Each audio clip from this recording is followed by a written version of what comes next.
wonderful producer, Mr. Rowe, is joining me. We do have a scheduled guest, Mark Snyder. However, we are trying to locate him at the time. He is not here. So in between the spaces of darkness and light, we're gonna have a conversation. Mr. Rowe and I can go. You know how we can get together, boy. We're like double trouble, Mr. Rowe. How are you doing? I was up early today, so I think I'm rejuvenated for the next couple of hours. Okay, I'll crack the whip on you. I'm my power now. I'm ready to rock. It's Friday. It is Friday, and we have the eclipse coming up, and I hope everybody is going to have an opportunity to get a glimpse with some kind of glasses on, I guess. But yeah, so much happening in the illusion of weird, huh? Oh yeah, I had an old trick I used to use. I use. I guess I don't know. I can't really recommend anybody using this, but maybe somebody could put in the chat room whether they think it's safe or not. If you can't find eclipse glasses, one trick that I found that works is you can use CDs or DVDs. As long as there's no printed label, if it's just a blank DVD-ROM or CD-ROM, you can actually look through that, and it's the sun is bright enough and the covering is dark enough where you can actually get a fairly good image of the sun without killing your eyes. That's a great idea.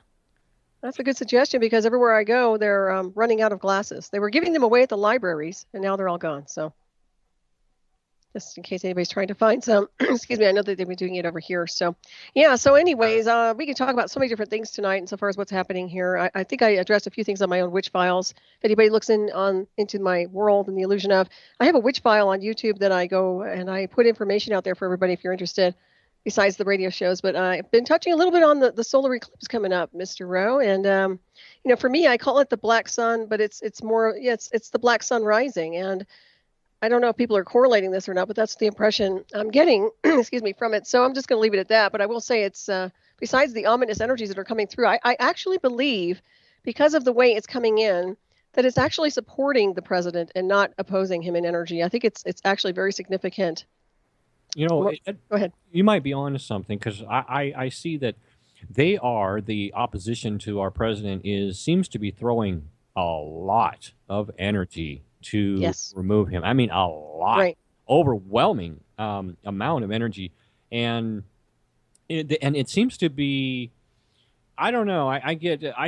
You would get the impression if you listen to them that they're being successful and he's just being driven down in the mud. But I get the opposite feeling. I think that he's being strengthened by his supporters out there, because we're not the people that do support this opposition that Donald Trump is in front of.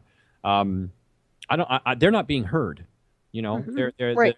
The opposition is trying to just label everybody into one of several little categories, convenient categories. Either you're a racist, or I don't know if I'm a Russian spy, a Nazi, or Nostrovia. Hey, join my world, please. I like the Russian spies. No, I'm kidding. Actually, I do. Go ahead. But yeah, I mean, and is Trump now? He was colluding with the Russians. Then he's now, I guess he's a white supremacist or a Nazi. I'm not sure.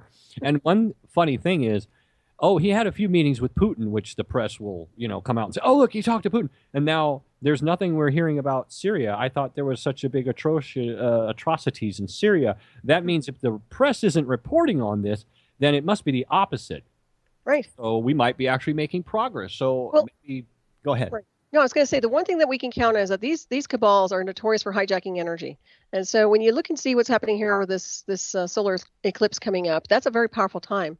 Plus the energy is connected in. And as usual, they're trying to divert that beautiful celestial energy onto their own drama bubble so they can sit there and create this crazy, insane agenda. So I would say point blank, I think you're also correct. And I agree with you that I think it's in favor of President Trump.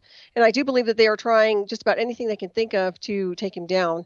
And the interesting thing is also I don't know if you saw Alex Jones. I felt really bad for him. So he got slimed by some kind of goblin goo by some deadbeat. The guy was a goblin. The guy. Oh my God! You goblin.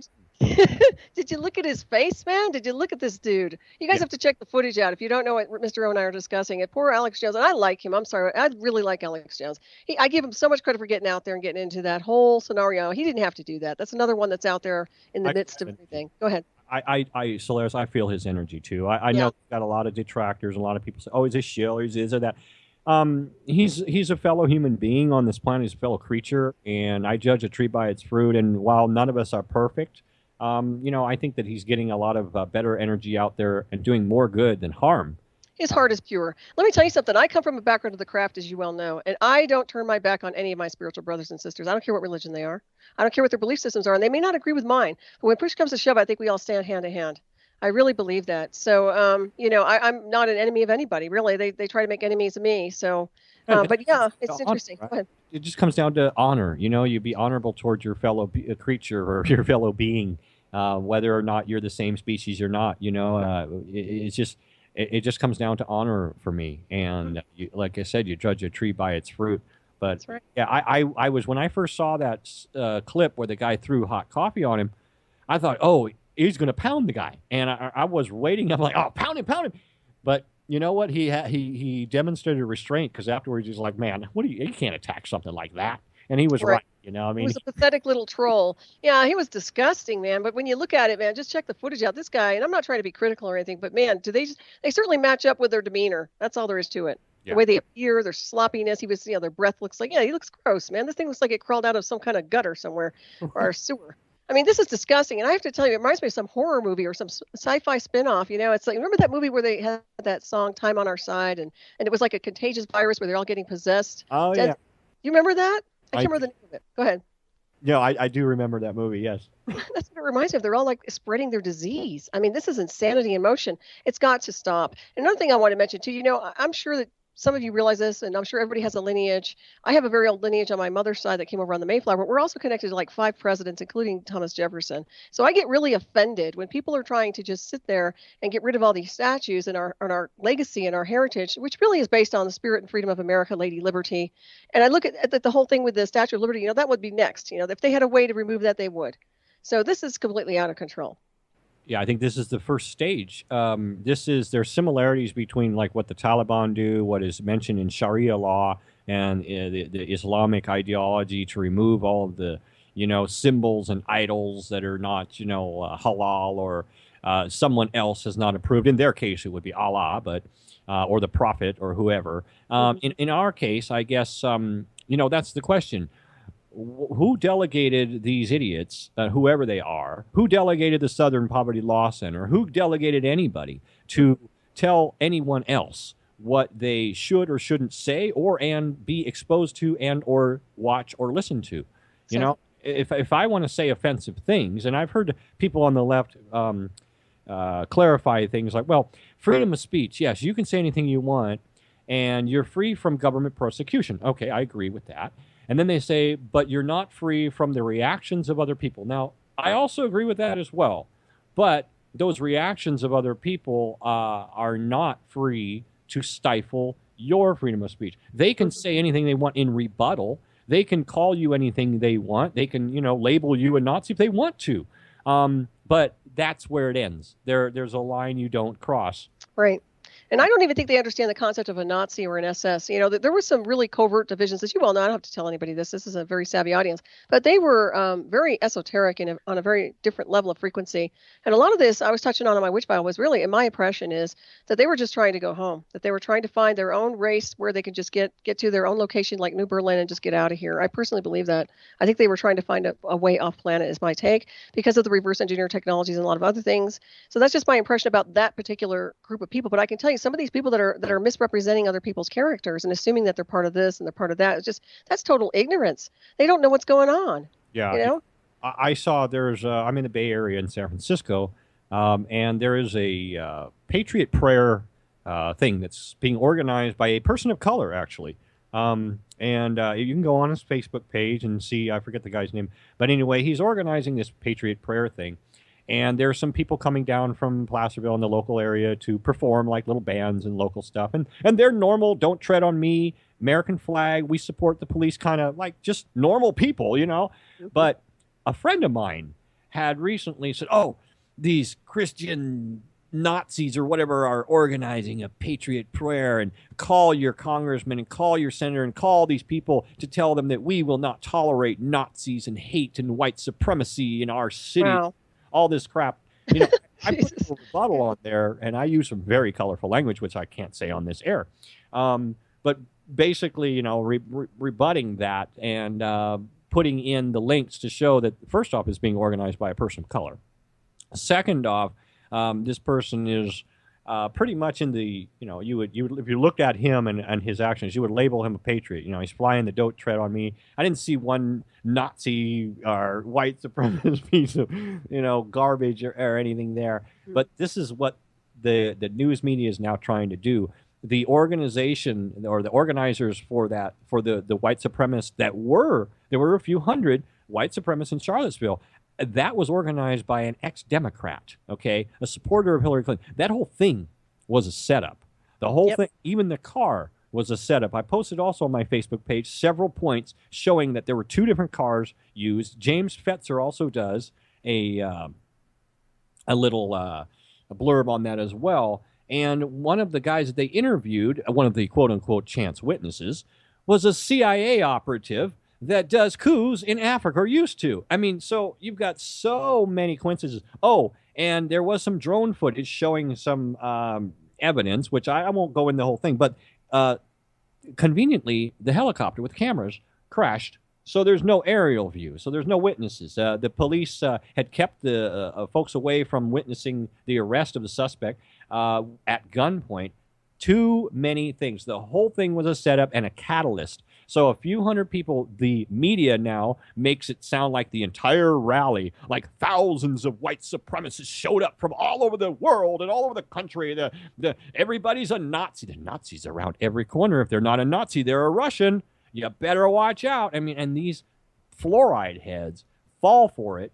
And one of them is a friend of mine who has been corrupted by his girlfriend, unfortunately. And It's terrible. I have a friend like that too. I've known people for 20 years, Mr. Rowe, that I've done sacred ceremony with these people. They have like Native American backgrounds, and I've been to many of their little powwows. And I swear to God, it's like now they're far leftists. And I ran into one today in the store, and she looked shocked and she looked scared, and she wouldn't look me in the eye when she was talking to me. This is somebody I literally house sat for these people. These were friends of mine. They were spiritual brothers and sisters, right?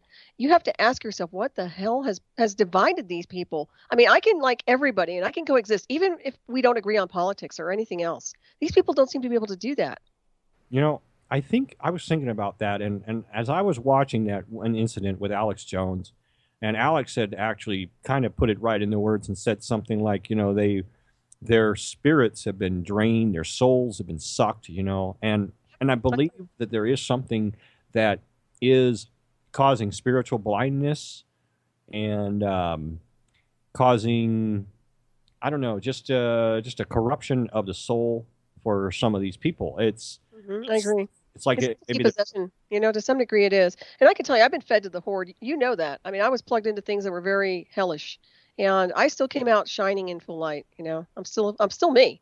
So that tells me an awful lot. I can't be compromised, but these people can, and they haven't even been plugged into anything yet. And I say yet because who knows what's going to happen down the road with these units. Yeah, exactly. I think they're just going to get. It's like I don't know how to describe it. Maybe it's like after you lose the enamel on your teeth, and the plaque just starts working on it. Eventually, it just keeps digging in and digging in. And that's, I think it's just whittling away at these people's spirit. Yeah, there's nothing there. And I'll tell you what, brotherhood, sisterhood, everybody can coexist. We've done it before this whole scenario started to blow up in everybody's faces. So there's no reason why we can't do that again. And that's my point is like, this should not be dividing anybody. As a matter of fact, what bothers me the most is how they're triggered by someone who's willing to be a pillar of light in this country, stand strong for America, and represent our Constitution, our freedoms, and everyone here as Americans, and protect us from that which is really these insidious cabals. I can't get over the fact that these units, and they must be brainwashed, that they would support these cabals over something that we have established here as a country, which is incredibly powerful. Part of it is peer pressure. They've been successful in infiltrating our academia and changing the way our young people are thinking. Right. And I still think iPhones, and I still believe the internet is part of that as well. Yeah, because I mean, I've been kind of studying this a little bit, and like I said, I have some friends that are still exposed to that sort of genre, and some of the people I know that they know the millennials and all that, and I can see the difference. It's a complete inversion. It's not the same in college when I was in college. I'll tell you that. The atmosphere on campus is, I often call it, it used to be the 3 R's, reading, write, and arithmetic. Right now, it's rape, racism, and rioting. Yeah, that's very true. Well, And you know, I'm telling you, the black sun is rising. You know, people should be very careful what they encourage or polarize with, and especially what they're manifesting, especially when it comes to calling everybody a Nazi who's not a Nazi, because they might be overshadowed by something that will really represent itself as more than a Nazi, and it might terrify the hell out of them. I would really say, you know, I'm not talking about these regular SS people that wander around thinking they're Nazis. I'm saying that there is a very powerful supernatural force that connects to the black sun and also connects to the initial SS mystery schools. And I will say that that force is going to rise. If people don't watch out and stop, you might see something very insidious and very overpowering onto some of these people that are they're spooked already by the quote unquote Nazi theme. So that's just something that connects in. yeah, the other thing is, they are going to. I think the powers that be know this, but folks are going to create issues where there were none. Like, there are a lot of folks that are white or whatever that are just, they're not racist. They're minding their own business. But if they keep getting called something, if they keep getting called racist and labeled, and people keep pointing the fingers as, these people, and I'm talking about in general, you're going to have a lot of white people that may actually start looking up how to join the Ku Klux Klan, That's true. how to join the Soldiers of Odin, white protect. You're going to start. Yeah. I love Odin. Go ahead. People are going to start going, well, maybe we have to band together. Like, if you go into prison, hopefully nobody will have to, but when people go into prison, they may not be racist. But guess what? You're going to be, because you're exposed to that whole prison politic where the whites go with the whites, the blacks go with the blacks, the Mexicans go with the Mexicans, or what, the Latinos, whatever, and in San Francisco, the Asians go with the Asians. So that's just going to happen. And this is what we have. Our schools now are little model prisons. They're modeled after prisons. The education camps. Yep. Yeah. Now they're trying to do entire society. Oh, yeah. Well, just look at the artificial telepathy interface that I was subjected to. That is electronic torture. That is literally torturing somebody with electronic, psychotronic, telepathic, excuse me, synthetic telepathic feedback that's designed to completely brainwash a target. And if you don't comply, or basically if you reject the program, they attack you and they torture you with it. So this is what I mean. It's what they're doing is taking it to a different level where they're just compromising everybody right there in their face. It's just constant badgering to a point where people are breaking down. And what's really embarrassing is the mainstream media, Mr. Rowe. I can't get over the crap that's coming out of CNN and all the garbage and all these inciting that's going on to attack the president. I really believe those networks should be shut down and that people should be prosecuted for treason. Bottom line. Absolutely. It's totally insurrection, sedition. So what do you want to call it? Subversion. It's they are actively being the face of this silent sort of nouveau coup d'etat mechanism that is being portrayed right now. I mean, this is a stealth coup that's going on. The left, a lot of them are being used as useful idiots. There is parallel program going on for censorship. Why do you think people are being demonetized and being removed, banned from Twitter simultaneously? Twitter, YouTube, Facebook, all simultaneously. And it's only happening to the people on the right. Yep. Yeah. My YouTube channel was censored a long time ago. A long time ago. And they keep repetitive, oh, these people are Nazis, they're wrong, you are right. These people are Nazis, they're wrong, but you're okay. And these idiots out there that's what you got to be afraid of, is idiots in large numbers. I mean, actually, they're going to be a nuisance. They're going to be getting dangerous, but there's going to be a point where most of the logical, reasonable people hand their asses to them on a platter. They are going to hammer them. Mm-hmm. Right now, the white majority of the United States, and yes, white people are 60-something% of the population of the United States, including all of the illegal aliens. It still remains that way. And they will tell you otherwise. They may, this, that, and the other thing. But there are gross misrepresentations in numbers, and it's across the board. It's the population. It's also crime statistics. It's representation. We've got people, we have an inappropriate number of people that have Israeli American citizenship in government.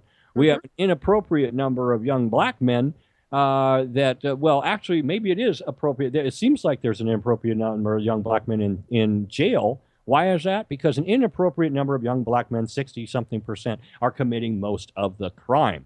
Mm-hmm. Right. 13% of the population commits 60% of the crime. 60% of the population sits down and takes it and does nothing. Yeah, that's very true. Well, the other thing is they're trying to get people to be ashamed of being white, and I think that's a completely foolish thing. I don't care what color you are. You should be very proud of whatever you look like, whoever you are, what species you are, what race you are. But Right. the whole thing about trying to make white people feel guilty is a bunch of crap. That's I always say embrace your whiteness. I'm very, I don't care. Call me racist, call me whatever you want. I love being white, and screw everybody who wants to shit all over me. yeah. I'm done. I never really thought of it as a real issue about that, but when people demonize your culture and your heritage and your looks, basically just the color of your skin, for no reason at all, when you're just sitting there. I mean, first off, I don't think there's any white guy in America that has owned a slave that's alive today. I don't think there's any black guy in America that was owned as a slave that's alive today. That's Uh, right. and so, are we going to, how far back are we going to take? Are we going to just hold a grudge and have to have reparations for every bad thing that's ever happened to anybody ever? I Right. mean, And can we see, just go back to Moses? Well, see, this is what I mean by I don't call it a race war. I call it a species war because I believe it's something to do with the DNA. I believe that there are those of us who are what I call celestial types, who are very ascended in consciousness, off-worlders, incarnate here in a body, in star bodies. And there are some that are indigenous entities that are completely possessed and disembodied and don't have souls and spirits that come from the cosmos. And I believe they're in conflict. You can call it a war between good and evil. You can call it a war between heaven and hell or demons and angels. I don't know. But I'll tell you point blank, that's what's going on. That's what I see. It I might see be, it very clearly. it may be why some folks are spiritually opaque. I believe that there are different species of soul, and also that there are older and younger souls that have been reincarnated and gone through time and time again, and are tired of it. And then the other ones that are new and sort of have to learn. And maybe that's part of it. Maybe we have just a bunch of young, different types of celestial beings that are here having to go through this crap. And unfortunately, a lot of us have to sort of be incarnated with them. Well, I don't think we had to incarnate on here. I believe we entered onto the timeline. A lot of us did to take down the false matrix, and we did a really good job. But I can also tell you that some of these people here don't want to be helped. They don't want to learn. They don't want to grow or evolve and become spiritual or ascended. They just want to live in their little worlds and be programmed as entities. So that's okay with me. I'm okay with that. But they cannot infringe on our evolution or what we're doing here on the timeline, especially in America.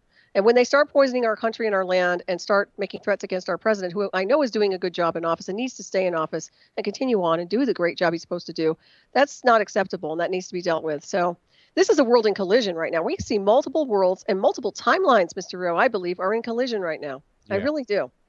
I gotta admit, I'm not a very trusty person with the whole system, and I get at one moment I'm looking at Trump and I'm like, okay, and the next minute I'm like, I don't know. But I'll tell you something.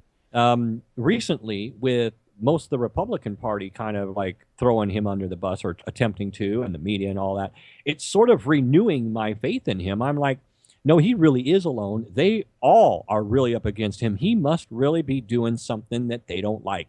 And that whole system, Newt Gingrich, when he said he's not part of the inside group, very clearly, Newt Gingrich let everybody know he is not one of us. And that's why we don't want him. It's a And different species, yeah. yeah, and so now I see that they're going into overdrive trying to do the character assassination, which I believe is a prologue to an attempted physical removal from office. You know what I Yeah, mean? I And agree. I hope that does not occur. But I believe they are trying to demonize him so much that if they are successful in their plan about removing him, that people won't really care about, it was just a Nazi white supremacist anyway. What do we care? We didn't need him as a president. We'll move on. We can repair and we'll all love each other again and get a better president, maybe a black woman in there that'll tell everybody how to love each other. But, I hope that there's not the Well, plan. Go ahead.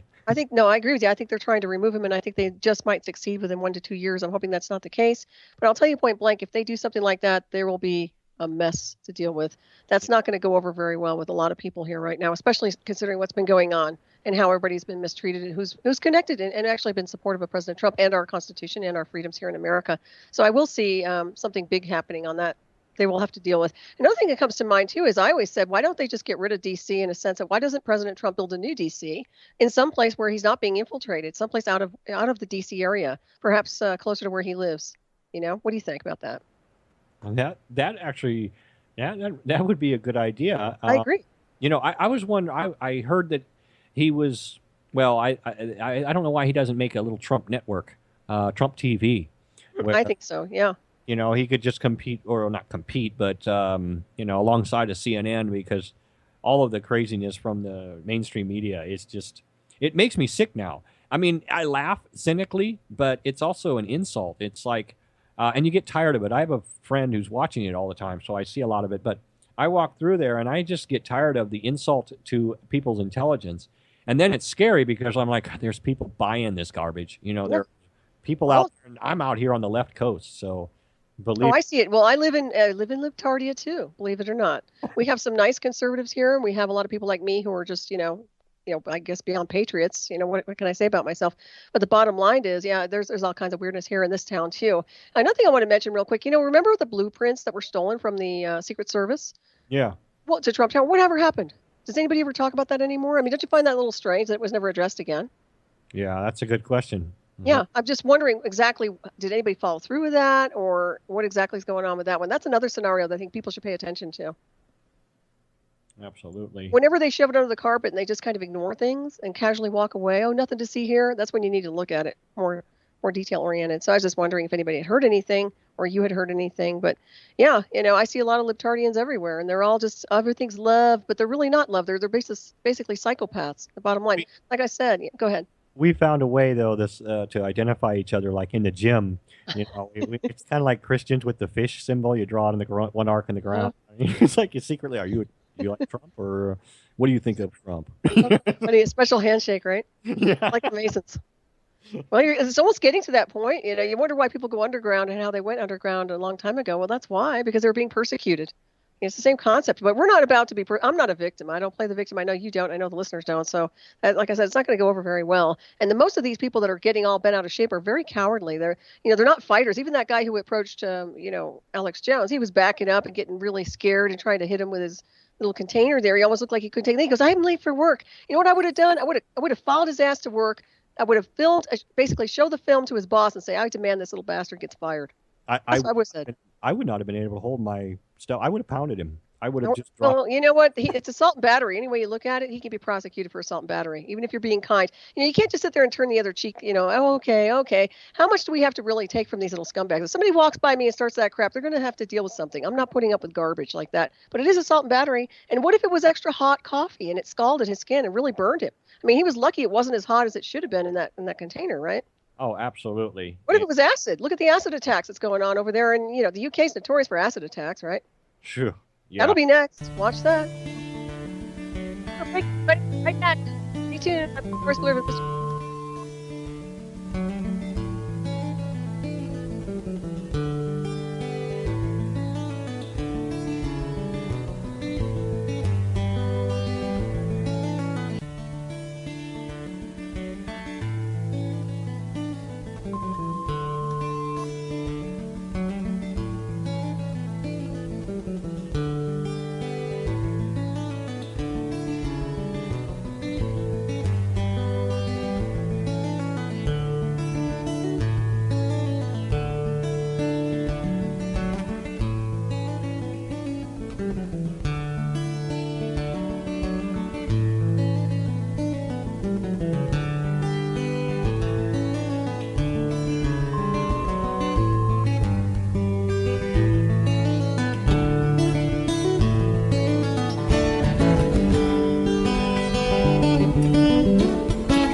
Radio at freedomslips.com, and we'll be right back after this message.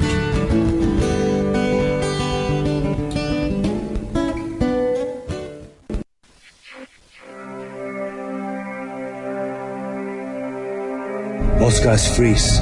That's your cerebral cortex looking for an answer it doesn't have. See? Even your brain knows you're screwed. The body's filling with adrenaline right now, whether you know it or not. The heart's beating fast. It's getting a little harder to breathe. The neurobiological system is telling it to run, but your knees are too weak to move. Fear is not real. The only place that fear can exist is in our thoughts of the future.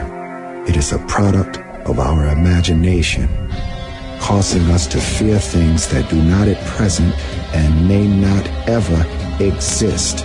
That is near insanity. Do not misunderstand me. Danger is very real, but fear is a choice. We are all telling ourselves a story.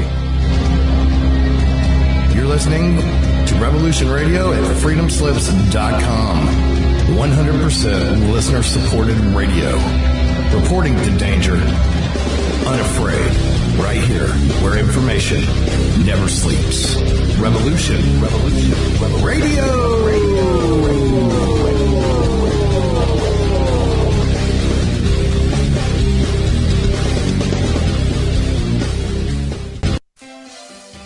Hello, this is Maggie Rose McGrath of The Concord Show. And co-host Marine Corps Map, coming to you on Monday and Tuesdays in Studio A, noon to 2 Eastern. And Studio B on Wednesday nights, 10 p.m. to 12 a.m. Eastern, with educational, instructional, information, and situational updates, often with wonderful guests on the current landscape in the U.S. and overseas. This is a go. We are with you, side to side, and back to back. Please join us on Monday through Wednesdays, as well as other hosts and guests here on Revolution Radio. We're not gonna take it anymore. That's right, we're not gonna take it anymore. We said we're not gonna take it anymore. That's right, we're not gonna take it anymore. Ladies and gentlemen, can I please have your attention? I've just been handed an urgent news story, and I need all of you to stop what you're doing and listen. On the go? Still want to listen? Don't have one of those fancy phones with too many buttons. Don't know what an app is? Or you don't even care? Well, we got you here at Revolution Radio. Now you can dial in 24/7 to listen to our shows. We have a number for Studio A and Studio B, and best of all, it's free. Don't forget, your carrier charges for your cell phone provider may apply, though, so check with your cell provider to make sure. So ready? Here you go. Get a pen. Here's the number.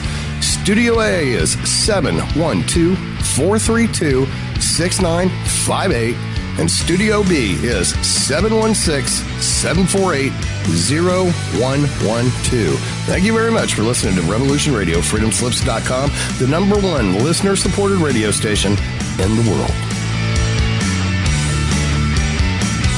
The opinions expressed on this radio station, its programs, and its website by the hosts, guests, and call-in listeners or chatters are solely the opinions of the original source who expressed them. They do not necessarily represent the opinions of Revolution Radio and freedomslips.com, its staff, or affiliates. You're listening to Revolution Radio, freedomslips.com, 100% listener-supported radio, and now we return you to your host.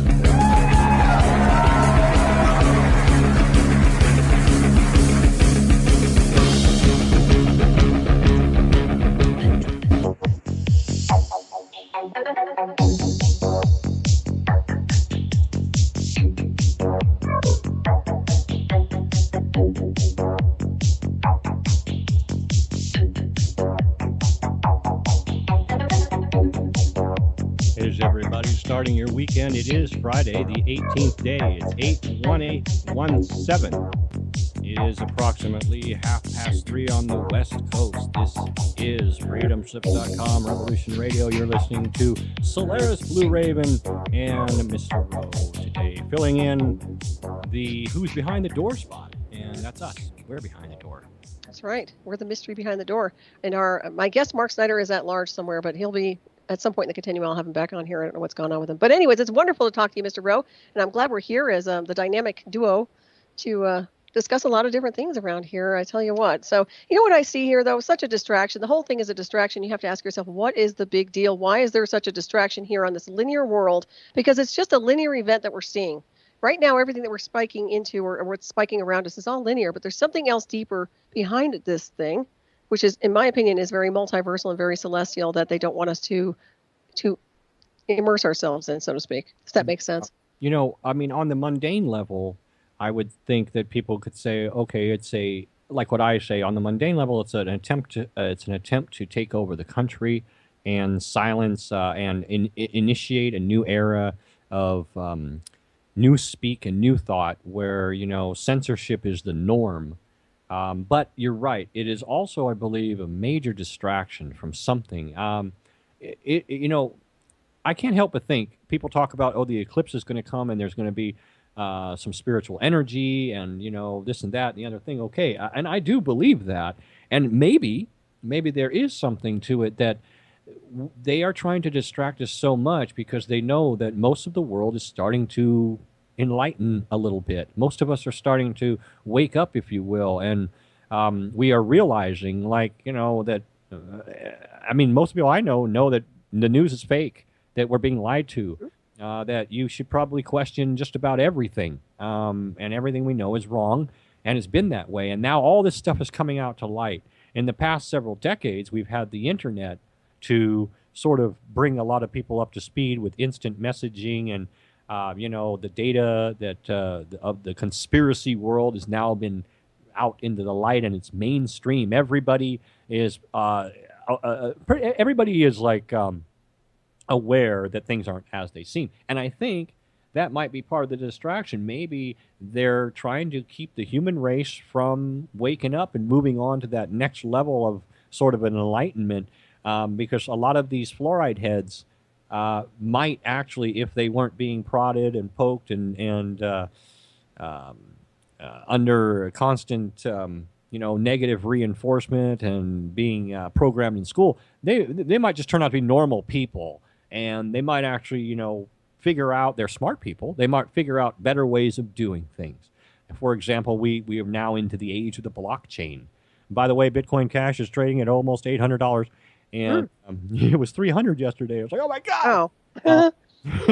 Yeah, the baby Bitcoin. But so we are starting to change the paradigm, the way we do things. And not to go off on blockchain, but that's a game changer for the whole entire system as well. So we have multiple nodes that are approaching this paradigm. We have the possibility to remove ourselves from usury and the banks, the possibility to actually rejuvenate the middle class, and to have every man, woman, and child become self-sufficient, and then be able to actually work with their own time. And what happens when the humies get together? We actually start to do good things. We actually start to realize of our true potential.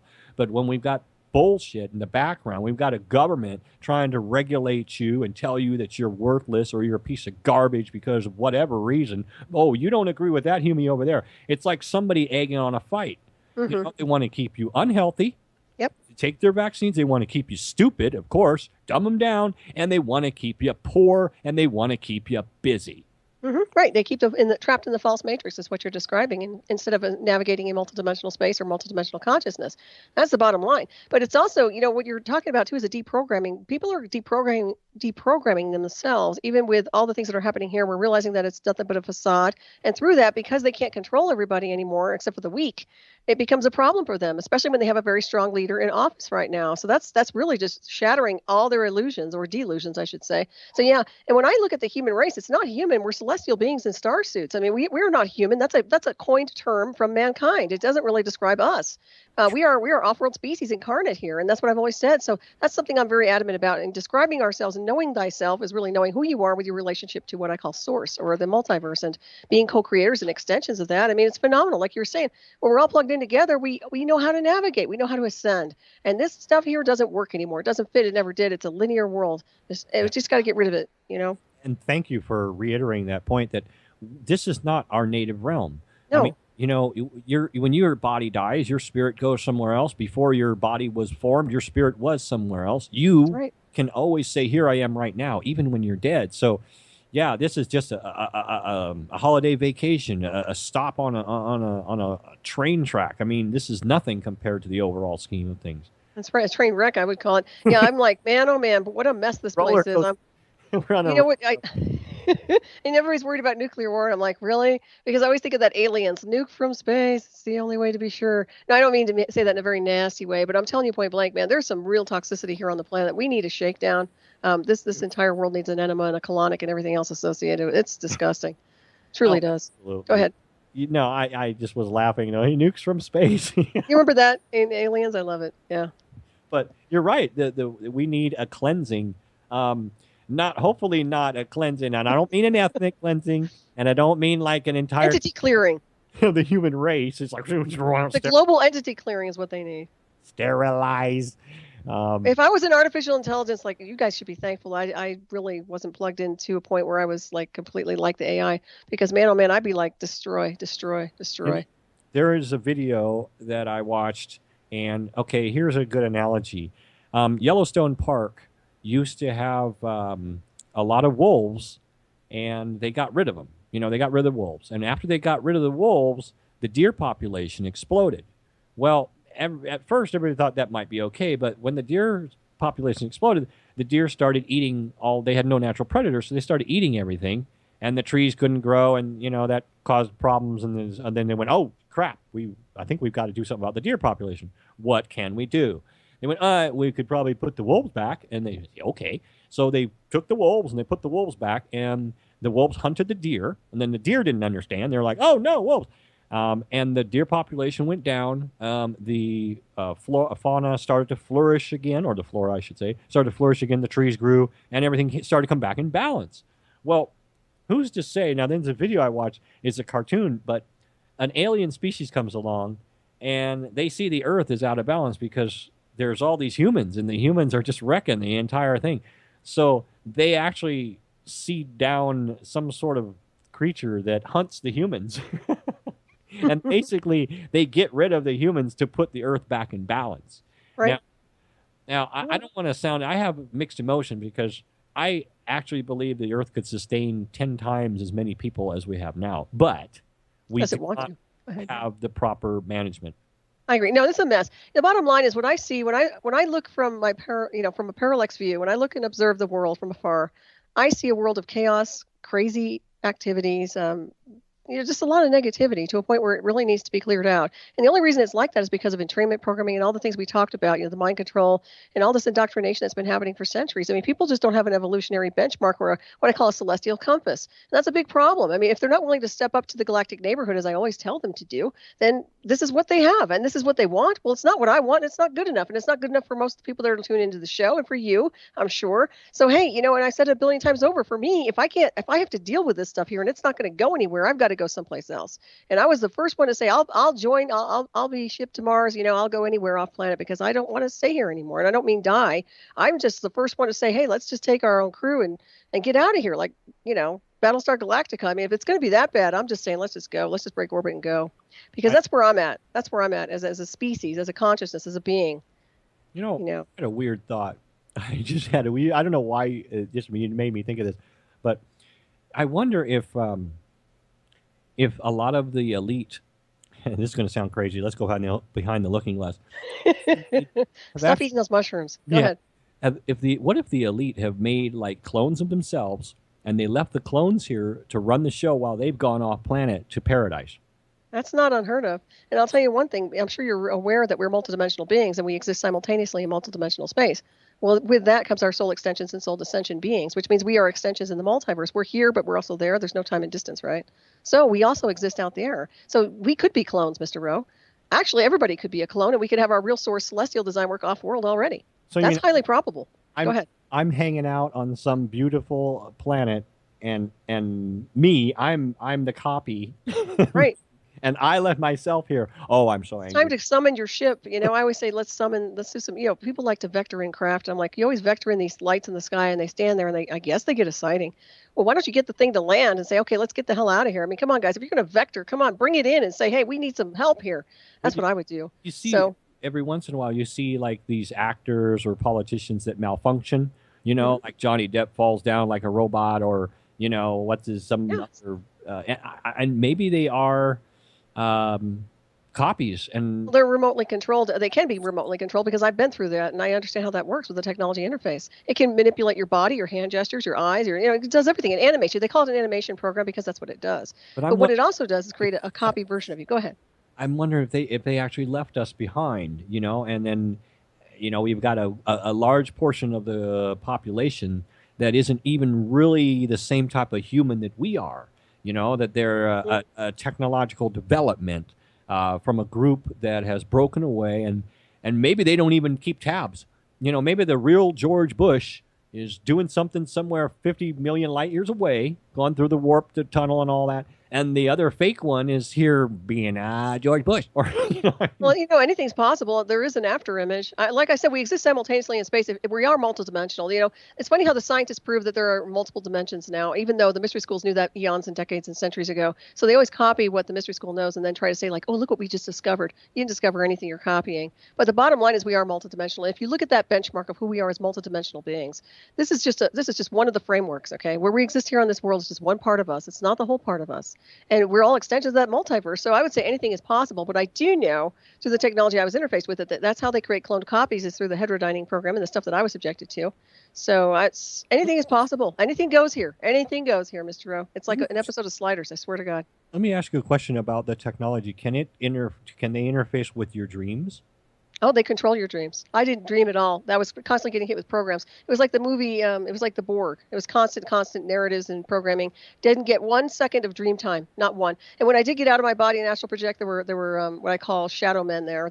They struck me as MIBs because they were there. So yeah.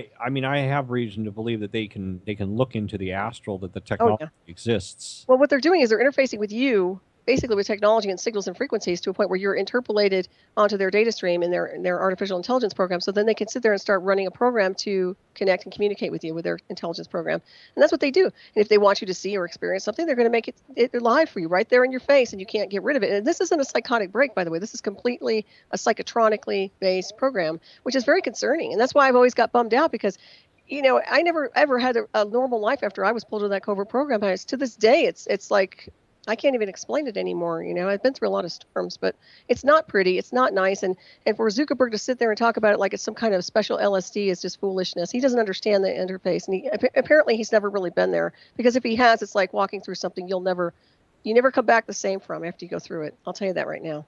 And I know that in some aspects I've often felt like when I dream in certain ways that I might have a tail somebody's following, or watch. Oh, I'm sure. Well, you're a little spook baby anyway. I told you that. Oh, am I being racist? Oh my God. Oh, I've been micro. Did I just call you a spook? No, go ahead. That's a microaggression. Seriously, I'm a spook baby too, but I'm white. Okay. So sometimes I might be easily triggered, but since Bitcoin has been going up, it's not happening as much anymore. I don't get triggered by crap. I'm just very fierce because I've been through a lot, so I don't take anything from anybody.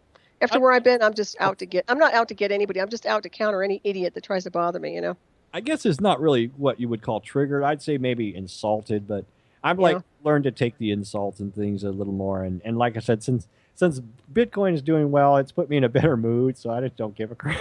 That's right. Well, you know what? You can't get into the polarization of the drama too much. I can observe it like I do when I get in the internet. The window to the world is the internet, really. So you go in there and you look through things. What's that? I've been working on my road rage, I go out, okay, today I'm going to let them cut me off. I'm not in a hurry. It's nice. They're crazy. I'm not crazy. It's part of the test. The universe is testing you. It's going to see if it can make you angry by someone has a non-personal issue in an anonymous vehicle. You're just another anonymous vehicle. Don't take it personally. Well, I'll tell you what, there are a lot of people that are loose cannons out there right now. A lot of people are being triggered, as you were saying. There's a lot of people getting completely indoctrinated into the false program to a point where they're lashing out in violence. I would say know your boundaries and have situation awareness. That's what I do. And I'll tell you another thing. Being watchful for people like us who are out there, who are really, we don't realize that we're really out there, but we are. We have to be very careful because there are a lot of weirdos out there. I'm telling you right now, be very careful, you guys who are part of the truth media, who are out there. Alex Jones is taking a lot of hits, but if we're not as in that field yet, but I'm telling you point blank, there's still people out there who troll, and there are still stalkers. And when you're out in public, you have to be very, very careful from those those psychos. Just a heads up. I got to admit, like when I was in the gym, there was an individual that was, could be like a refugee type of person, and I didn't have any animosity toward them, but I did keep my eye on them when my back was to them. I make sure I see you in the mirror or whatever, you're coming toward me. because it only takes one time to not be mindfulness. It takes just that one time when you're slipping, and I hate it that it's gotten to be that way, but you never know, and well, yeah, better be safe than sorry, as they say. For me especially, I'm the same way. I profile everybody. It's just a program. I mean, I don't even try to profile people, but it's my way to assess things in my environment.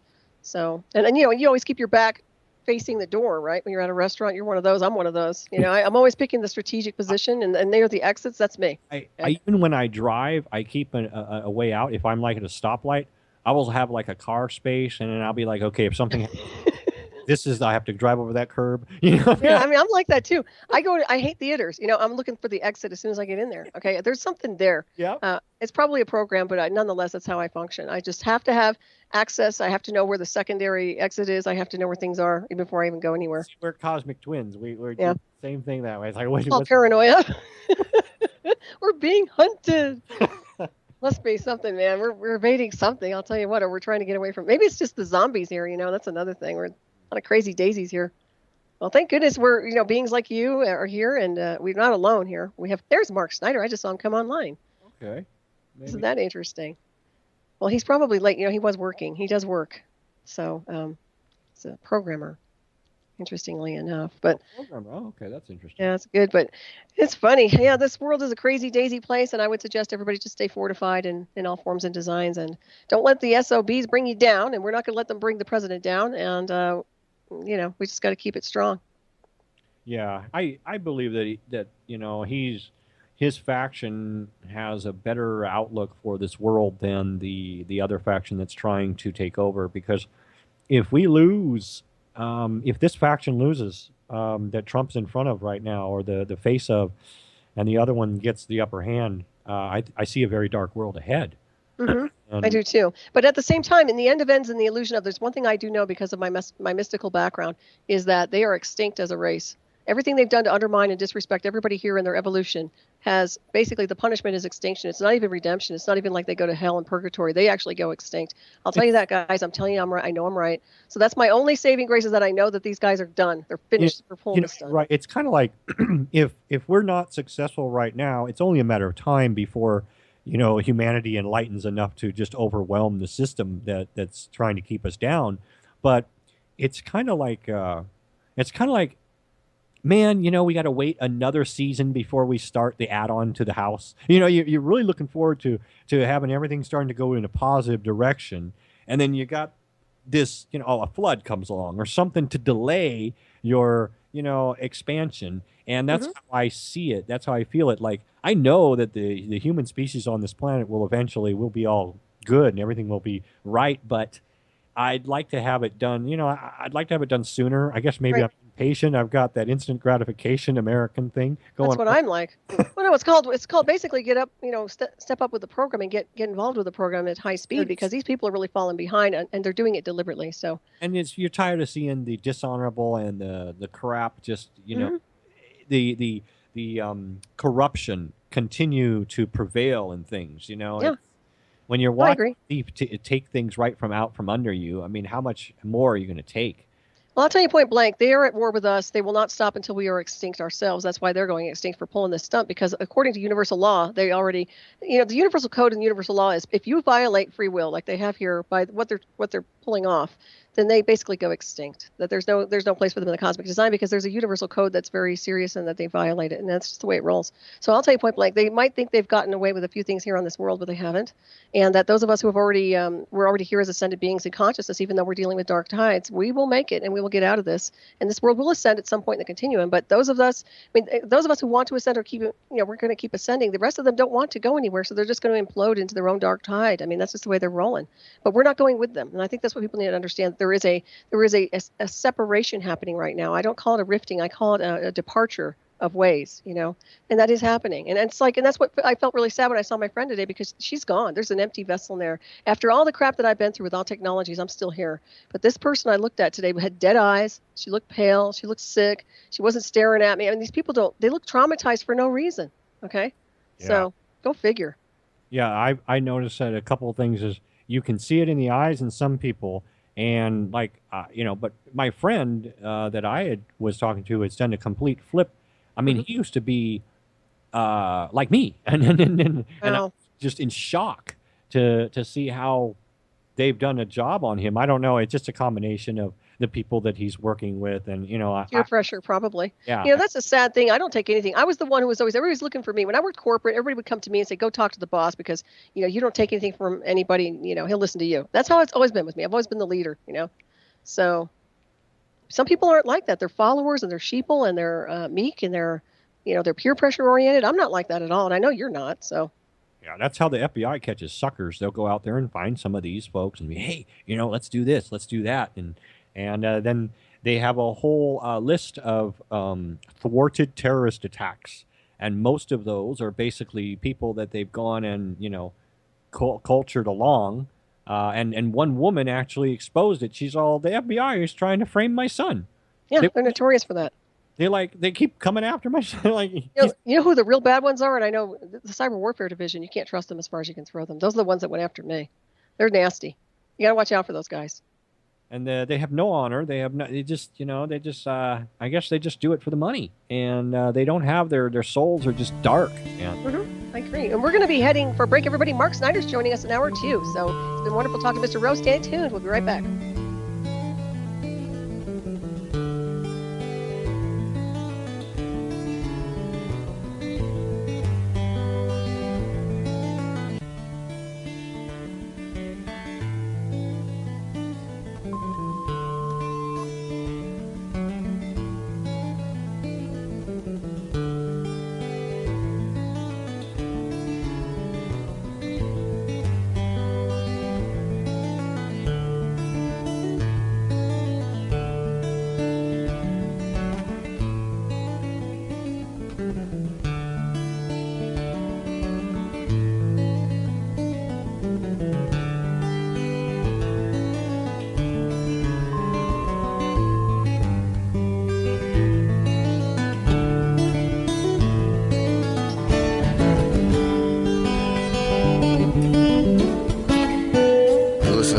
Radio at freedomslips.com, and we'll be right back after this message.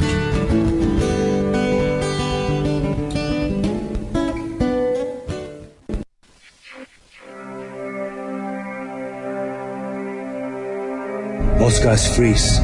That's your cerebral cortex looking for an answer it doesn't have. See? Even your brain knows you're screwed. The body's filling with adrenaline right now, whether you know it or not. The heart's beating fast. It's getting a little harder to breathe. The neurobiological system is telling it to run, but your knees are too weak to move. Fear is not real. The only place that fear can exist is in our thoughts of the future. It is a product of our imagination, causing us to fear things that do not at present and may not ever exist. That is near insanity. Do not misunderstand me. Danger is very real, but fear is a choice.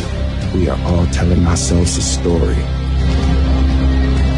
You're listening to Revolution Radio at freedomslips.com. 100% listener-supported radio.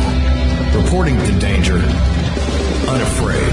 Right here, where information never sleeps. Revolution Radio.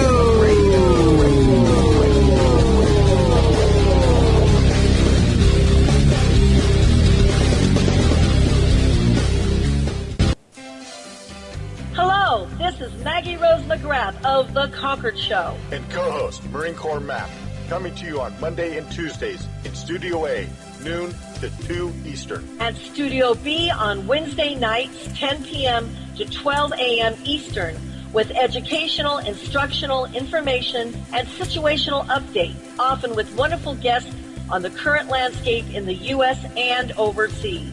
This is a go. We are with you, side to side, and back to back. Please join us on Monday through Wednesdays, as well as other hosts and guests here on Revolution Radio. We're not gonna take it anymore. That's right, we're not gonna take it anymore. We said we're not gonna take it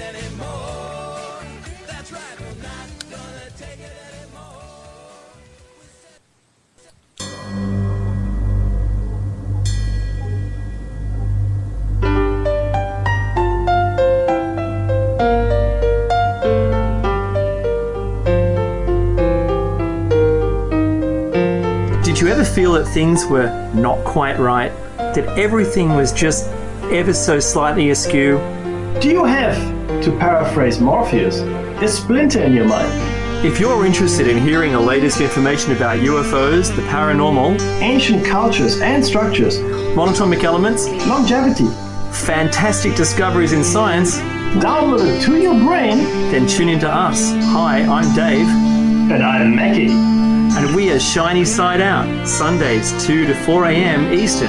See you then. Revolution Radio, freedomslips.com. You don't need to expect us. We're already here. Are we? Where do we come from?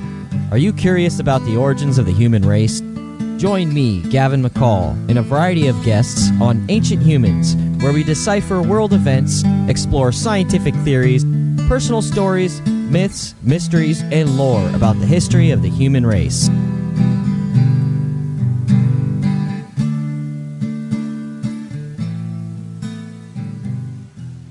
Ladies and gentlemen, can I please have your attention? I've just been handed an urgent news story, and I need all of you to stop what you're doing and listen. On the go? Still want to listen? Don't have one of those fancy phones with too many buttons? Don't know what an app is? Or you don't even care? Well, we got you here at Revolution Radio. Now you can dial in 24/7 to listen to our shows. We have a number for Studio A and Studio B, and best of all, it's free. Don't forget, your carrier charges for your cell phone provider may apply, though, so check with your cell provider to make sure. So ready? Here you go. Get a pen. Here's the number. Studio A is 712-432-6958. And Studio B is 716-748-0112. Thank you very much for listening to Revolution Radio, freedomslips.com, the #1 listener-supported radio station in the world. The opinions expressed on this radio station, its programs, and its website by the hosts, guests, and call-in listeners or chatters are solely the opinions of the original source who expressed them. They do not necessarily represent the opinions of Revolution Radio and freedomslips.com, its staff, or affiliates. You're listening to Revolution Radio, freedomslips.com, 100% listener-supported radio, and now we return you to your host.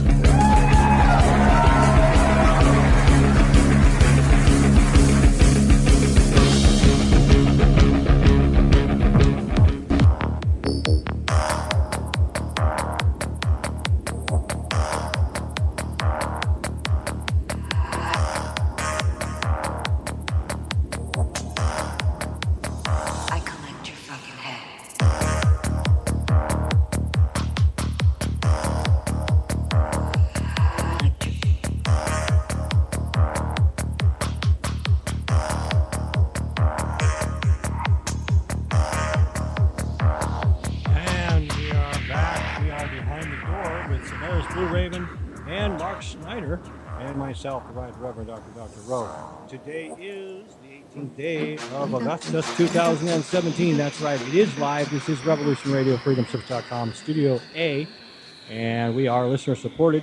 Thank you to everybody that has donated. We have $1,430 in our $2,700 pot. If you'd like to come and help us out, click on the donate button or the site support button. We also take Bitcoin, so our Bitcoin address with a QR code is on the donate page. And now, without any further ado, back to Solaris Blue Raven. Who is behind the door? Mr. Rowe, you're fantastic. What would I do without my wonderful Mr. Rowe, producer and co-host? You are fantastic. Thank you very much. And yes, Mark Snyder has joined us. Let me get you his bio here. Mark has worked in the software field for the last 20 years and is currently employed as a senior programmer analyst at a Fortune 500 company in Columbus, Ohio. He has a BFA from Miami University in Oxford, Ohio, and a BBA from the University of Cincinnati. Mark was a competitive bodybuilder for years and won the following titles: winner light heavy class in Mr. Midwest in 1989, overall winner Mr. Glass City in 1989. He performs as a solo finger-style guitarist at many venues in Central Ohio. Mark has recorded the following 2 CDs of guitar music, Living Water and Songs in the Night. In 2010, he started a radio show called Ohio Exopolitics. It was also over here at Revolution Radio for a while, and that you can be found at exopoliticsohio.us is his website. And I would identify Mark as a Billy Meier contact report expert. He is fantastic and phenomenal when it comes down to relaying the data and material which is very expansive on so many different levels. So please welcome Mark to the show this evening. Good evening, Mark. Good evening, Solaris. It's a pleasure to be with you. You're just a sweetheart, and I can't tell you how much I screwed up tonight, and sorry about the first hour. We were fine. You know what? Mr. Rowe and I had a great conversation. So, hey, everything went exactly the way it should have been. So perfect. And we're happy to have you, and we love you too. And so tell us what you've been doing and where you want to start with Billy Meier material, or if you want to talk about something else pertaining to politics. Oh, we can definitely talk about the Meier case. There's a whole lot of different stuff going on. Where do I want to begin? I don't want to run away too much on a monologue, although I do that a lot. Okay. Is there anything particular that you had in mind for this evening? Let me ask you something. I know you cover a lot of very intense interviews, and also you do a lot of excellent shows pertaining to politics and your sense insofar as what's happening here. Do you want to cover anything like that? Do you want to discuss anything insofar as what you're concerned about, or is there anything you want to talk about first prior to some of the contact reports? Well, or how they dovetail? Go ahead. Maybe, what's interesting, what's surrealistic for me as a person who studied the Meier case for years and years and years, is watching the prophecy unfold. I'm not into the prophecy side of things on the Meier case the way Michael Horn is. I mean, it's one aspect of the case. It's something I study. But things are so surrealistic, with the way, we've just had this whole interchange with Trump and Kim Jong-un. And now we've had this, is this Charlottesville where the big riot took place? And, because when Billy was on the Great Mothership, he allegedly went on the Great Trip in 1975 in the mothership of the Pleiaren. And that's a humongous contact. I think it's contact 31. It goes on for like hundreds of pages, and the whole thing isn't even translated. But one of the things that he was told in 1975 was that the superpower of the USA could come to an end after 2020 if nothing changes for the better. And the things that they were saying was because of our enormous contradictions with regard to politics, which has become so outrageous, the difference between the left and the right. Haven't you noticed that, Solaris? Absolutely. We were discussing that in first hour with Mr. Rowe and I. Yeah. Is that right? Mm. It just seems so absurd to me. It's like I'm watching a circus. That's what I think. Do you guys have the same kind of feeling? Or? Mm-hmm. It's more than a circus, but I'm waiting for the fat lady to sing, Lounge film myself, yes.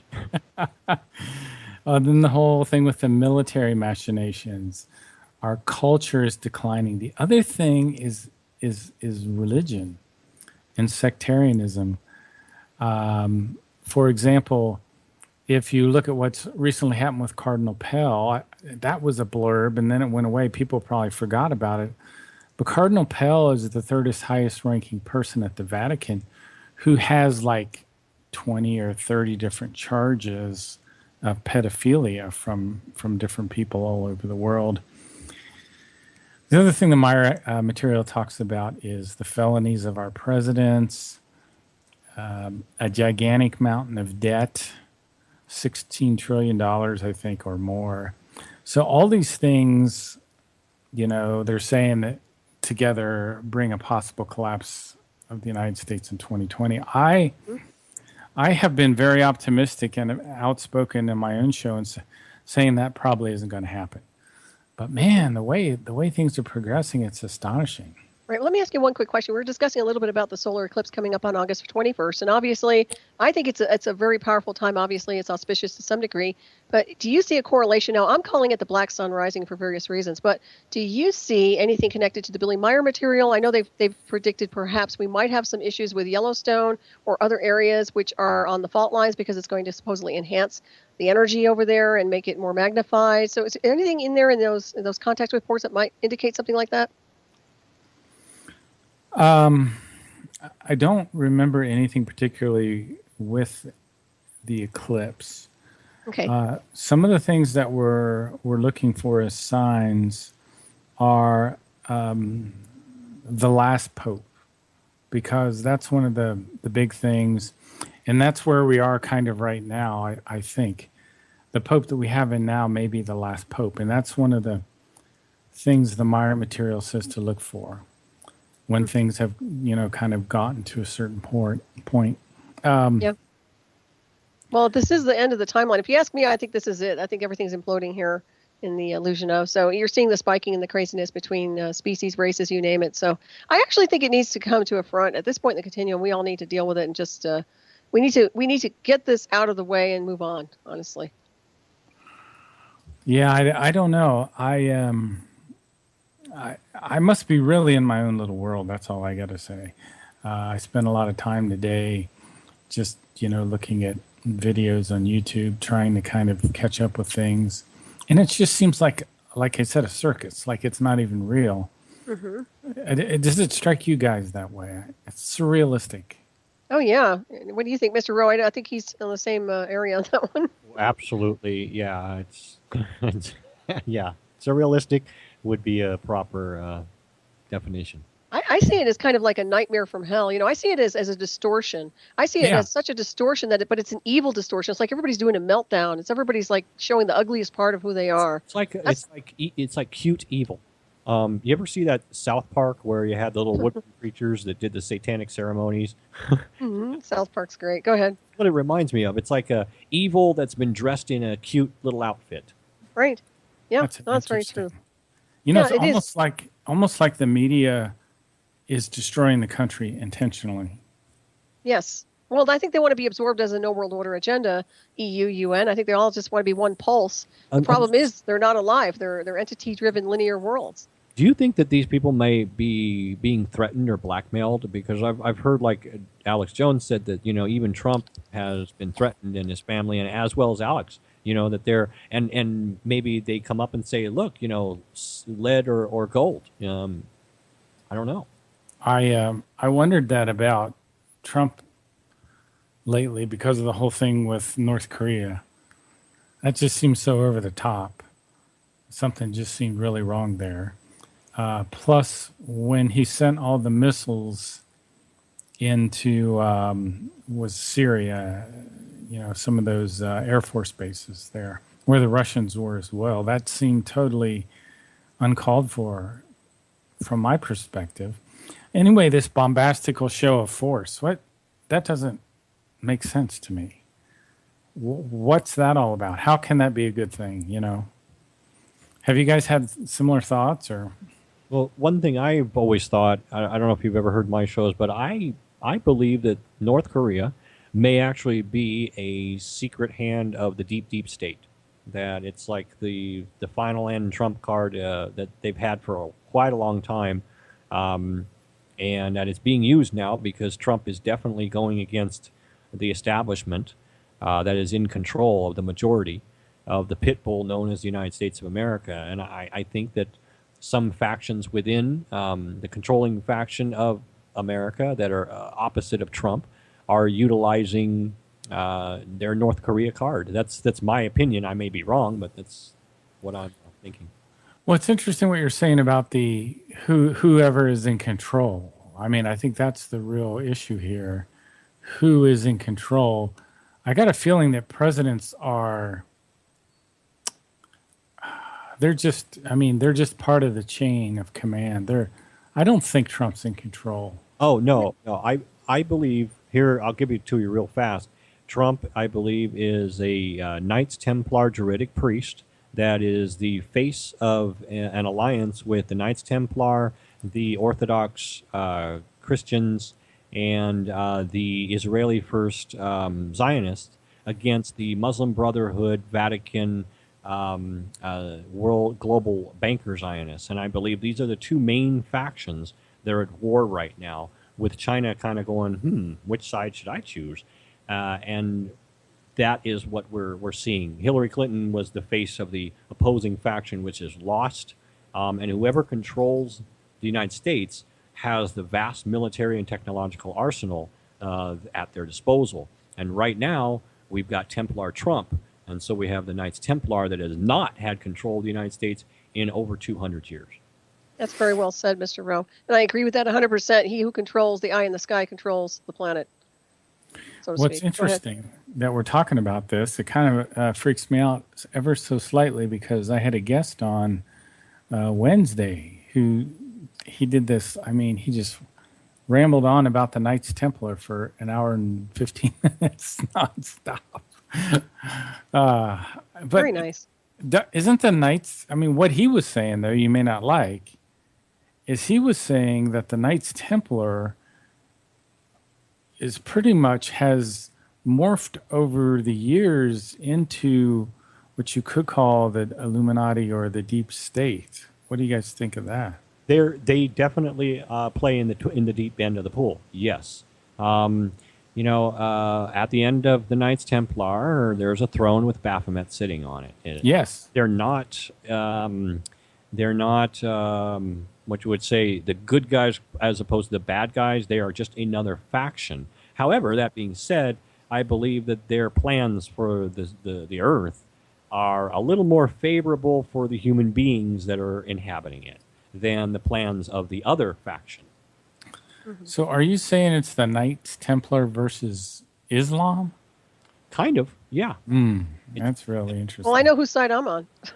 Knights Templar, Orthodox Christianity, and the Zionists. See, the reason we have the Israeli Zionists teaming up with the Knights Templar is because there's a Templar mandate to take back the Al-Aqsa Mosque that sits on top of the Dome on the Rock. Right now, it's the Al-Aqsa Mosque, and that's where the temple needs to be rebuilt. That's their deal. The Jews in Israel, they have no problem with removing the Muslims from their area. So they're going to make an alliance with the Templars. Orthodox Christianity naturally is going to fall right into that. So Russia is on board. The Chinese just want somebody to buy their stuff. They don't have any love for Islam, which they were on that side because that was the winning faction until the Templars took the United States. Now the Chinese are going, it looks like we're going to change sides. So they're probably going to change sides, and now you have the Vatican, the globals bankers, and the global Zionists versus what I was previously saying, the Templar Orthodox alliance with the Israeli firsters. Now, do you think the Templar is also involved in the whole pedophilia thing and all that too? Probably at some point there's... Yeah, I agree. There has to be contamination. Yeah, go ahead. Everybody at the top is... they all play in that same pool, and it's a different mindset than we even conceive of, And like I said, people think that, it's a Knights Templar, they're wonderful and good, and again, like I said, Baphomet is sitting on a throne at the end of their deal. So if you look, and I'm not saying that's good or bad, I'm just saying that is. And it's a different concept than what people that are so used to the mundane storyline of the Bible, Christianity, good and bad, light and dark, evil. It's more complicated than that. But for simplicity's sake, it's incredibly complicated, and that ties into some of the research I've done. And my thing is really strange. I always try to take a look at myself. And I'm the kind of person that doesn't want controversy and doesn't want to rock the boat. But I have this very objective kind of focus on finding the truth and setting aside my own ideas and my own feelings and my own prejudices. And as I've done that, I have gotten pulled into a gigantic whirlpool of controversy. And have you guys noticed that at all yourself? Mm-hmm. Oh, yeah, absolutely. Complete polarization. Yeah. Go ahead, Mr. Rowe. Oh, I agree, yeah. Mm-hmm. One thing I wanted to say real quick, I was interviewing Mr. Charles Osman just last Friday on Hyperspace, and we were discussing a little bit about the artificial intelligence, and I asked him who runs the artificial intelligence, and he said no one. Now, I'm not sure what that really means, but just think about it for a second. Think about something that is become a monster or has become a monster out of control. You were asking who was controlling everything. Who are the real puppet masters? Who is really behind the scenery manipulating mankind? And it's usually done with a frequency to some degree. And I would say that AI interface has a lot to do with it. So I thought that was very interesting. I think that it's almost at the unstoppable level where they don't have much control over a whole lot. So just something I wanted to throw at both of you to see what your impressions were. Well, we can spin off into so many different directions. Remember what you told me about the Giza intelligence community, or is that what they call themselves? Yes, that's a 45-minute discussion at least. Well, what I'm getting to is that technology that you referenced with the contact reports pertaining to mind control and the way they were imprinting people psychologically or technologically to a point where it was going to last for so many years. Remember? 300 years. Right. So I don't know if you want to give them a brief rundown on that, but I think that has a real strong impression insofar as if you look at what's going on here today, it didn't just start today, 10 years ago, 20 years ago, a century ago. This has been going on for a long time, if you ask me. Well, the perspective, and I'll give this as the perspective of the Meier case, and this will be very insulting to some people. And I come from kind of a religious background and used to study the Bible all the time and teach Bible classes and everything. So if I will launch off into that, and you guys can interrupt me and tell me what you want to, as far as that's concerned. But let me take you back a little bit. 12,000 years ago, our planet suffered a tremendous disaster, and a lot of the researchers now are recognizing this. I mean, a lot of the guys, that are doing the research on ancient civilizations, they pretty much all agree on this. And that was the end of the last high civilization on the earth.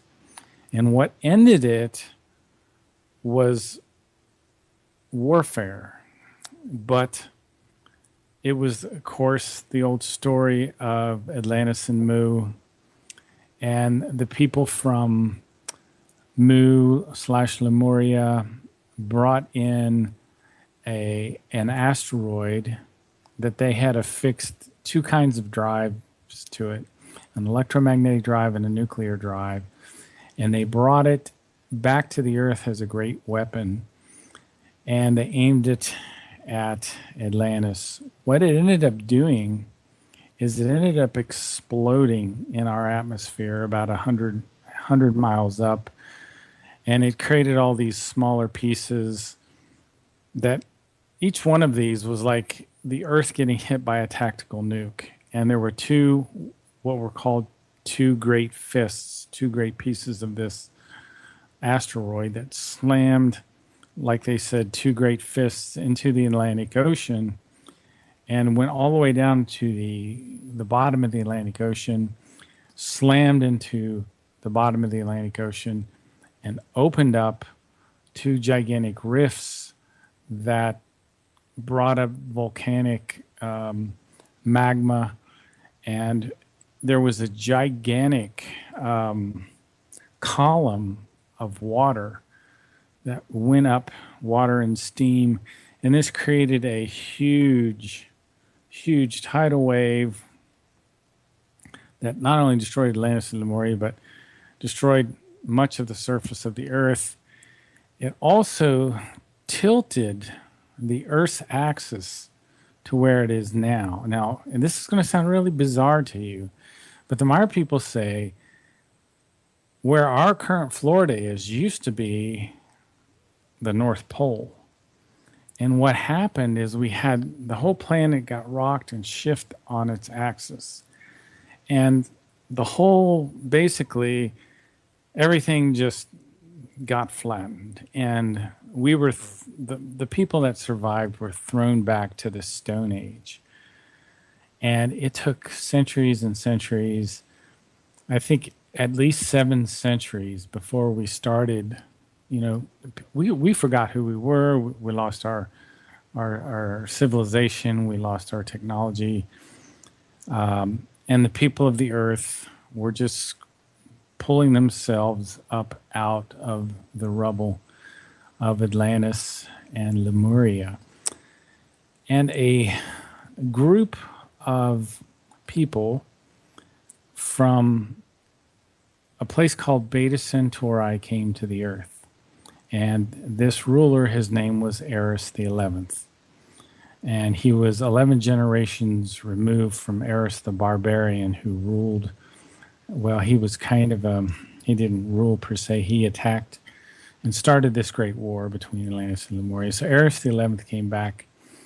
His many generations grandfather really caused the great disaster.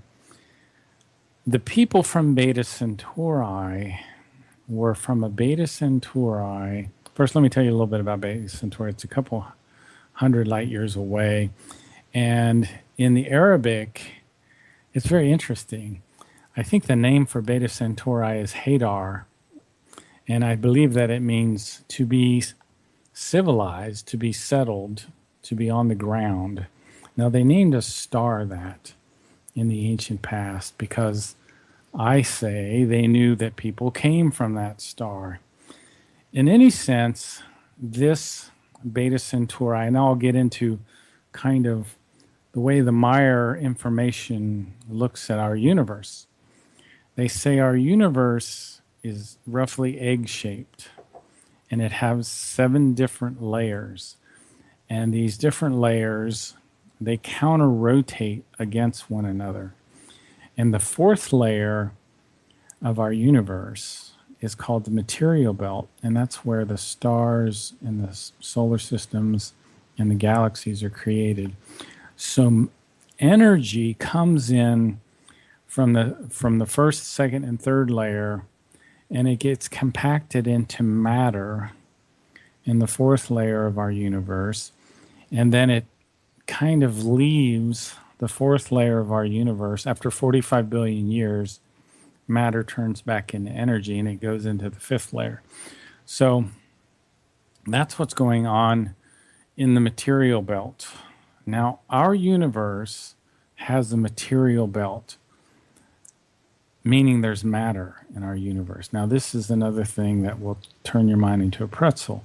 According to the Meier information, there are many, many universes. And our universe is at the first stage of evolution. And at the first stage of evolution, universes have matter. Only the first stage, which I find very strange and disturbing at some level. But that's just me. And the reason I brought this in is because this material belt that exists, that our universe has, it's first of all, it's expanding, and it will expand for 155 trillion years, and it will go through a contraction phase. And by the way, we have a parallel universe, a sister universe called the Tao universe, which was created at the same time as our universe, about 46 trillion years ago. Our universe is much, much older than what our scientists think. So anyway, in this material belt, if your mind isn't already in a pretzel, this material belt has 7 different space-time configurations, is what the Meier material people call it. 7 different space-time configurations. And what that means at a practical level is that you can, in some aspects, think of these 7 different space-time configurations as kind of variations on a theme. What I mean by that is there is a Beta Centauri in our space-time configuration, and there's a Beta Centauri in the space-time configuration of the Plejaren, who are one of the extraterrestrial groups that Billy has had contact with. Eris the 11th came from Beta Centauri, not in our space-time configuration, but in one of these 6 other space-time configurations. So he came to the Earth, and he set up a kind of tyranny where he called himself the creator. They kind of invented this term God, and we can talk more about that. But the Meier material doesn't use the term God in the same way that you and I do. They don't have a capital G. They talk about a universal consciousness. But this Eris the 11th called himself the creator of the universe. ruled the earth in a tyranny. He was murdered by his son, Jehovah. Now, Jehovah took rulership of the earth about 3,660 years ago. He also demanded that the earth people call him the creator. And he was brutal, just like his father was, set up this strange religion. And then Jehovah was murdered by his son about 340 years into his reign. He was murdered by his son, Jehav. So now Jehav is, in control of the small population on the earth of people that, don't know anything. They're, there's all this rubble. They're like, what's going on around here? They're completely confused. And they took advantage of this. Jehovah ruled wickedly, and he screamed for blood and revenge. You talk about megalomaniacal. He let himself be called the creator, and he had three sons. One was called Erasame, the other was Ptah, and the other was called Solemn. Now, Erasame was just as evil and rotten as the rest of the Giza intelligences. Ptah and Solemn weren't. They actually, Erasame murdered his father Jehav. Ptah and Solemn drove him off the earth because they were just sick of all this blood and all this gore and all this tyranny on the earth. Well, Erasame secretly returned to the earth, and he settled down with his army in the land of Egypt in the old cubicle constructions, which had been existed there for more than 70,000 years. And deep in the interior of the earth, deep below the pyramids, these people established themselves. And they converted the rooms and the constructions deep below the present pyramids in Giza as their central headquarters. Now, Billy, in 1953, with his second extraterrestrial mentor, actually got taken down there. And Asket, who was a woman from this other universe I was telling you about, called the Dow Universe, took him down there. Billy was about 16 years old. And he's in this great hallway where the light is coming from everywhere but nowhere. When they traveled for hours underground in this whole tunnel system, and they got to this big wall, and she had some kind of technology that took one of these giant ashlars, which is a gigantic stone, and just made it disappear, and then they walked in. They were invisible. They had it's a long story, but they could see each other. No one else could see them. And the stone becomes a stone behind them once they come inside. Now, Billy's looking around. He's seeing all these strange guards. He sees a gigantic spacecraft in there. He sees this huge, tall ceiling, this hallway. This gigantic area with smaller ships around. And to his right is a platform. And he looks at this platform, and he sees what looks like a cross. He sees what looks like a crown of thorns, a blood-encrusted nail, and a leather pouch that looked like it had money in it or precious stones, something like that. And he was really just shocked by all this. He didn't know what to think about this because growing up in northern Switzerland, he had kind of a Christian background anyway, so he didn't have the slightest clue as to what was going on here. So Asket took him back to the surface shortly afterwards and started to explain to him what they had seen, that they had been in the headquarters of the Giza intelligences. And I started talking about the ancient history of who the Giza intelligences were. Billy's trip below the Great Pyramid was 1953, so they were still here at that time. They were driven off the earth in the late 70s.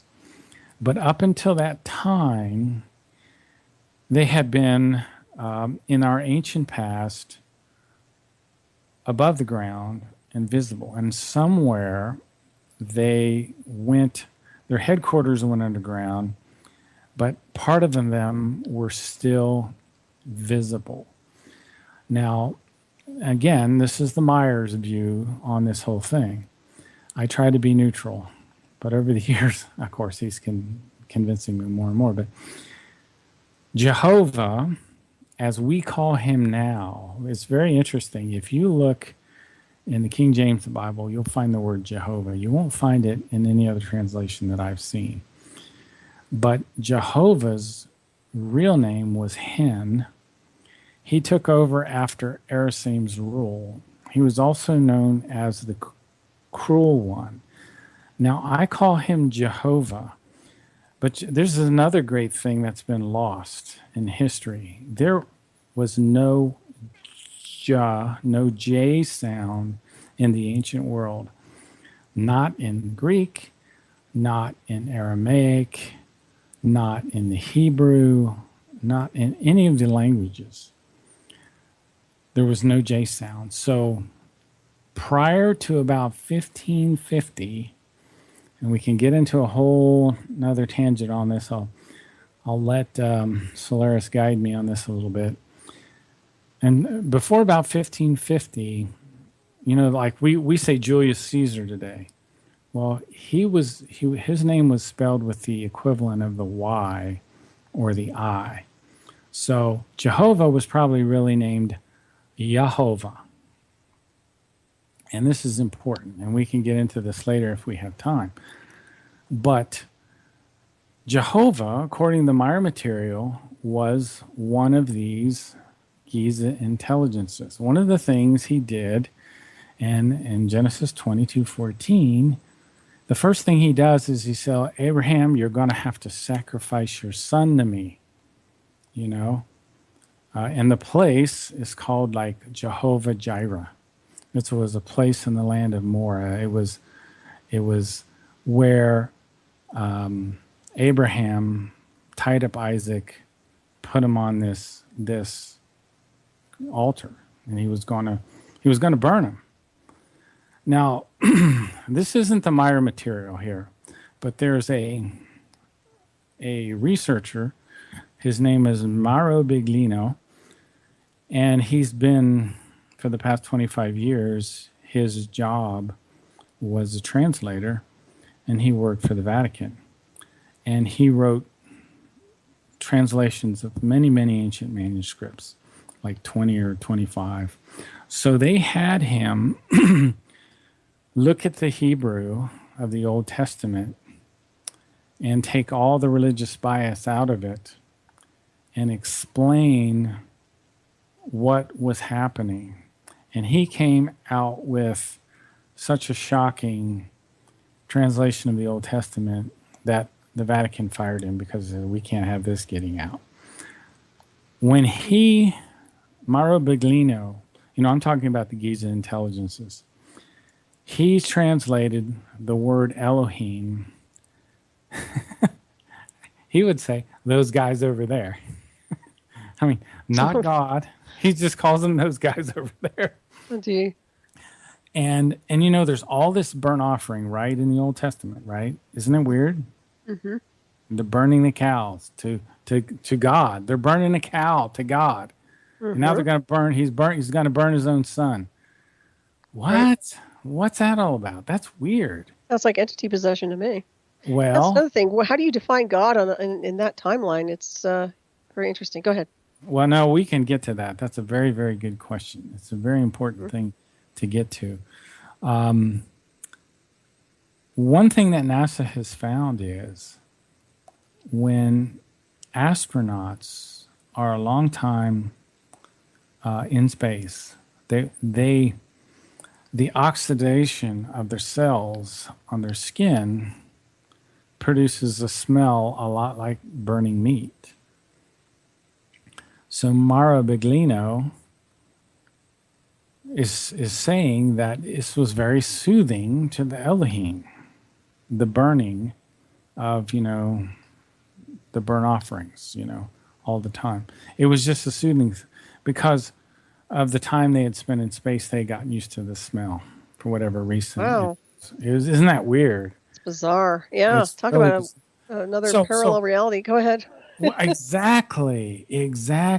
But if you look at the Old Testament with this paradigm, everything starts to fall into place. For example, Numbers, I think it's chapter 31, if I'm not mistaken, where it's I don't know if they're using the term Jehovah or not. At this point, I'm not sure which one of them was there. Let's just say Jehovah. They're supposed to wipe out the Midianites, Israel, right? So he says, go out and kill the Midianites. Remember when they went and they were taking the promised land, they were killing all these people off. So go wipe out the Midianites. Well, the army of Israel went in and killed every single soldier, didn't take any prisoners, killed all of the Midianites, and then came back.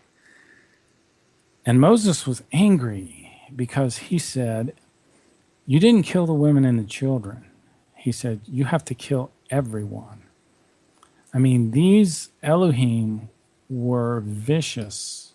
They wanted to control the earth for themselves. Israel was their tool. Hello? Does that sound like today? Wow, very interesting. But when I look at the Elohim, I always consider them to be light beings, celestial beings, not evil at all. So, well, I believe they did look, there was something associated with their appearance that did look like light. Mm-hmm. And if you go back to the book of Ezekiel, he says that in great deal. And there's also some of the other Meier writings where this is talked about. But let me just get off of this tangent real quick here. But in Numbers 31, Moses says, we didn't kill the women and children, go back and kill the women and children, but keep the virgins for yourself. Okay, these people are, quote unquote, are so evil. We've got to murder them all except for the virgins. Are you sure the creator of the universe is giving them this command?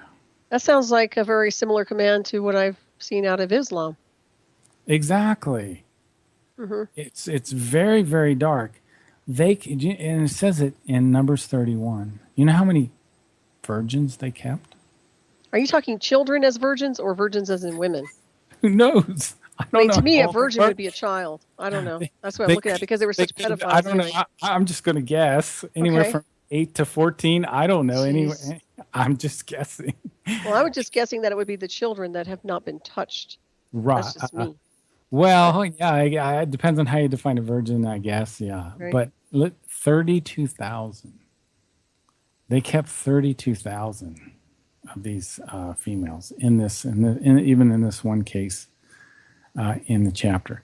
Now, if you combine that with Ezekiel's wheel within a wheel, and then you combine that with the Ark of the Covenant, why is the creator of the universe needing technology? Why is the creator of the universe? Right. Well, why does God need a starship? Star Trek 101, right? Exactly. Remember Captain Kirk? I mean, truly it is. But yeah, that's what I question. I question what God are they praying to? Because in my opinion, this crazy style of murdering people or sacrificing people for some god doesn't make sense to me. It doesn't make sense. Doesn't make sense at all. But if you have the interpretation, I mean, see, these people are trying to make sense of the world around them. Their whole civilization has gone away. They don't know who they are. They don't know where they've come from. And these people with this very, very high technology come in, and they're trying to make sense of all this.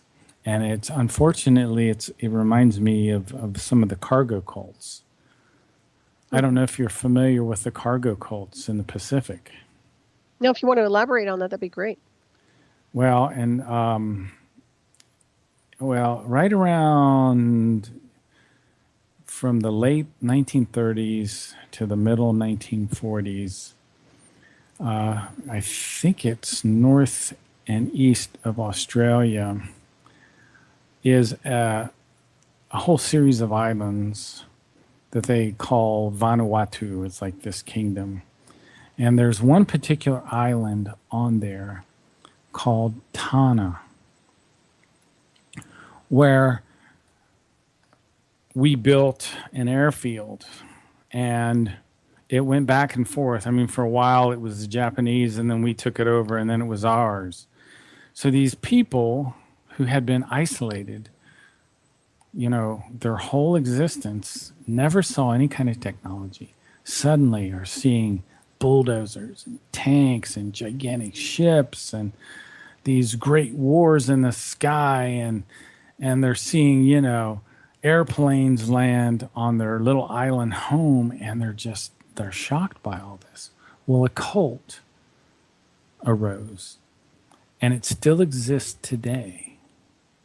It's called the John Frum cult, because one of these Navy guys or Marine guys, I guess his name was John Frum, and he was the one that really stuck for them. So to them, to these islanders, John Frum was a man, but he was the embodiment of God as a man.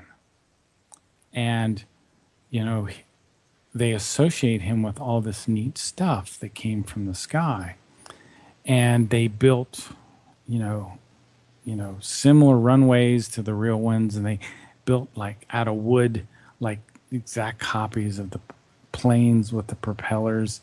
And these people still exist today, and they march around their island with little pseudo rifles, and they wait for John Frum to come back and bring them more neat stuff from the sky. Mm. So, and this gets into my whole rather intense discussion on disclosure and what would disclosure really mean to us. I mean, for all intents and purposes, these people on these islands in the Pacific, we were like extraterrestrials to them, mm-hmm. Maybe right. thousands of years ahead of them in terms of technology. So anyway, what the Meier material is saying is that's what happened to the Earth. Mm-hmm. Well, look at the way they're trying. Oh, go ahead. I'm sorry. No, go ahead. I was just going to say, look at the way they're already trying to erase somebody's version of history already. Especially in America, we're dealing with statues being removed and this and that. It's almost like they want to do an erasure here. Well, then you're going to replace it with something else which isn't even close to history, right? So you see how layers and layers and layers of obfuscation happen, or maybe mass mind control or entrainment programming to a point where people don't even know what anything is anymore. So I would say the only benchmark we can rely on as a species is our celestial heritage, which connects to our cellular memory and state of consciousness. And that means ascending to higher levels of consciousness to see and access this data, like the Full Akashic. That's just my own impression, because everything else, as I touched on at the beginning of the show, is a distortion.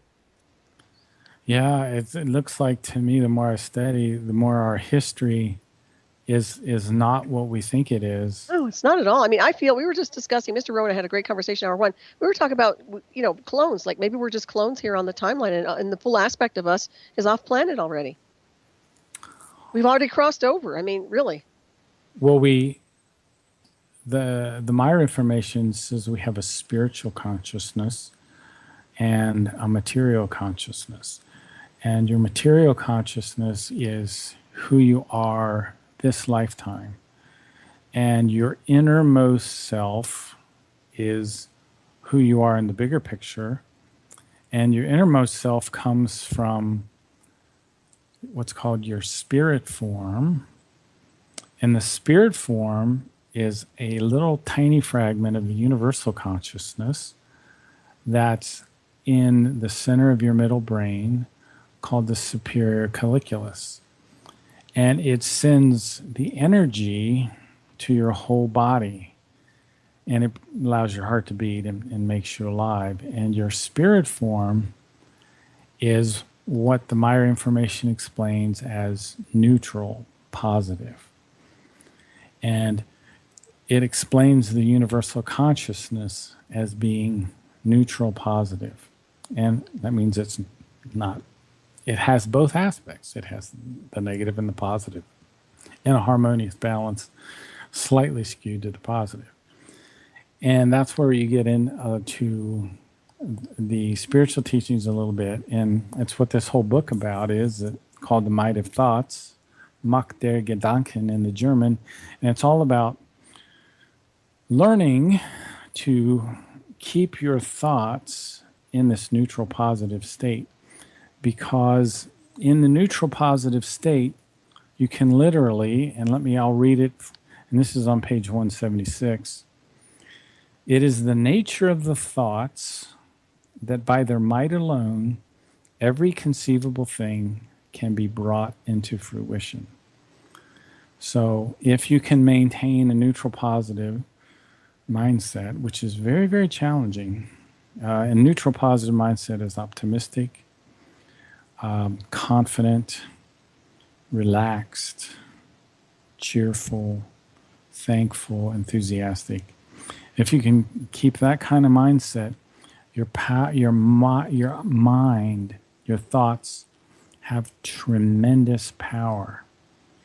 And if you learn to focus those thoughts and keep them neutral positive, there's literally nothing that you cannot accomplish. Mm-hmm. And I've read this, I'm reading this book for the 6th time. Oh, that's wonderful. No, I agree with that totally. Well, positive attracts positive, negative attracts negative. Bottom line, unfortunately, we're in a turbulent world right now where we're trying to, neutral positive is a good thing to do and stay on that level. But we were talking about negative feedback and all the other things that they do to try to, dumb down and lower the vibration. But yeah, I agree with you. I think that's incredible information. We have, about 6 minutes left, plus or minus. Mark, let everybody know how to get in touch with you or how to listen to your radio show and all that good stuff. Just Google Ohio Exopolitics, and you'll eventually find it some way or another. It's all another sector in the multiverse. Yeah, it's great. I mean, you have fantastic shows. I've been on your show as a guest, and I think you're awesome as a host. You're very good at what you do. I do apologize again for tonight. I don't know what happened to me. Well, don't go away just yet. Well, that's okay. I texted you. That's fine. And you know what? You showed up when you were supposed to, and it all worked out. And Mr. Rowe, let everybody know how to listen to your show. You're everywhere here on Revolution Radio. Yeah, I mean, if you can't find me, I have actually 3 shows. Monday, I have my Crypto Corner, which is a 1-hour show from 1 to 2 Pacific time. We talk about nothing but cryptocurrencies, Bitcoin, and the like. Tuesdays, also 1 to 2. It's a political show. It's just Roe's Corner at the corner of Roe and what, WTF. And on Thursdays on Studio B, I have Reality Extraction, and it's a general show. I think I'm supposed to have Dr. Bill Deagle for our monthly chat next week, and that's on Thursdays at 5 p.m. Pacific time on Studio B. Thanks. Perfect. Wonderful. And of course, my show is Raven Star's Wishing Hour. And that's on Saturday night, 12 midnight Eastern Standard Time. And so tune in for that on Studio A at Revolution Radio and Hyperspace at KCOR. And that's, of course, tonight. So there's Hyperspace at KCOR tonight. So anyways, before we wrap this up, I wanted to just open the floor for both of you. Is there anything you wanted to chat about real quick or touch on before we end the show? I just want to say it was fascinating information. I could sit and listen to Mark for a few more hours. I do too. He's wonderful. Yeah, we wish you had you'll be back, Mark. We'll get you back anyway. But is there anything else? One thing I wanted to mention real quick here. You did mention through one of the contact reports about the Germans believing that their race was going to come back to save them in a time of crisis. And I would say right now we're in a time of crisis in a sense that the German people have been attacked for their race and also the whites, but also what's going on here. Do you see that perhaps that they will receive what they're asking for? Assistance? Well, there was an individual. First of all, Hitler was groomed.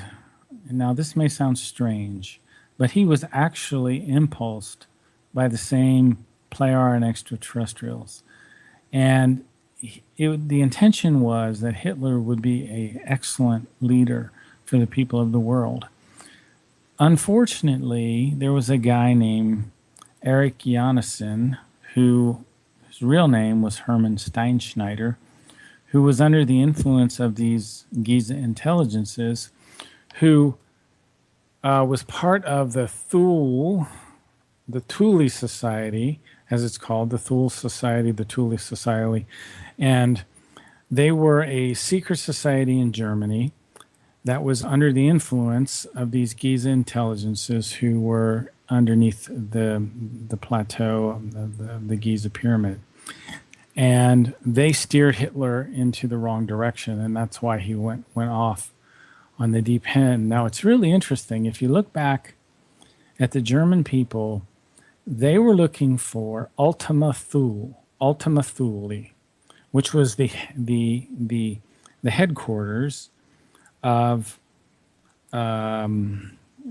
what you could call Hyperborea, okay?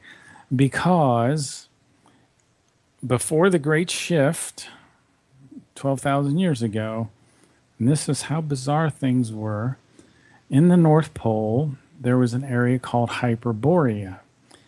And there was a group of people that lived there. They were very, very interesting. They were a white race. They had been on the Earth for about 130,000 years. And you can almost think of them as Earth humans, although they really didn't start out as Earth humans. They ended up with a base in Mount Shasta. Within Mount Shasta, there was only 700 of them left. And you can sometimes see their golden-colored spacecraft come out of the left, I think it's the eastern slope of Mount Shasta. And I guess we're out of time. That went so fast. Thank you so much, Mark, for joining us. Thanks, everybody, for tuning in. Thank you to my wonderful producer and co-host, Mr. Rowe. Everybody, please donate to the station and enjoy the solar eclipse coming up. Thank you, everybody. See you next time. Thank you, Mark. Thanks. China trying to steal your mind's elation. Little girls from Sweden dream of silver screen quotations. If you want these kind of dreams, it's Californication. It's the edge of the world and all of Western civilization. Sun may rise in the east, at least it's settled in the final location. It's understood that Hollywood sells Californication.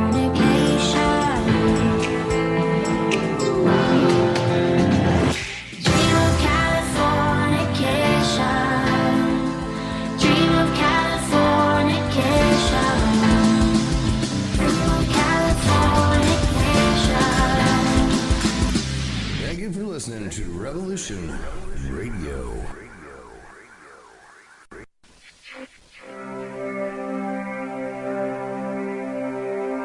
Most guys freeze. That's your cerebral cortex looking for an answer it doesn't have. See? Even your brain knows you're screwed. Your body's filling with adrenaline right now, whether you know it or not. Your heart's beating fast. It's getting a little harder to breathe. The neurobiological system is telling it to run, but your knees are too weak to move. Fear is not real. The only place that fear can exist is in our thoughts of the future. It is a product of our imagination, causing us to fear things that do not at present and may not ever exist. That is near insanity. Do not misunderstand me. Danger is very real, but fear is a choice. We are all telling ourselves a story.